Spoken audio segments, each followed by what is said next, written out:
सध्या आम्ही सगळे शेतकरी आणि क्रांतिकारी शेतकरी संघटनेचे मावळे मुंबईच्या आझाद मैदान पोलीस स्टेशनमध्ये आम्ही आहोत। आम्हाला पोलिसांनी अटक करून ठेवलेलं आहे।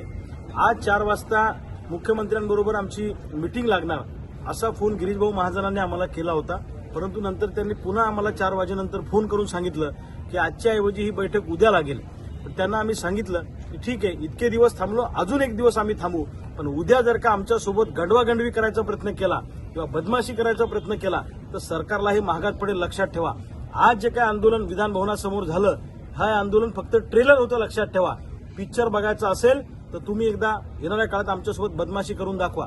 उद्या सरकारने आमच्यासोबत सकारात्मक चर्चा करावी, कर्जमाफीमधले जाचक निकष आणि अटी काढून टाकाव्यात आणि सरसकट 7/12 आमचा कोरा करावा, हक्काचा पीक विमा द्यावा, पीक कर्ज आणि असे अनेक प्रश्न घेऊन आम्ही आलेलो आहे। या संदर्भामध्ये सकारात्मक मार्ग जर का सरकारने उद्याच्या बैठकीमध्ये काढला नाही, इतके दिवस थांबलो तर अजून एक दिवस आम्ही थांबू, आम्ही तेवढा संयम बाळगू, सहकार्याची भूमिका सरकारला ठेवू।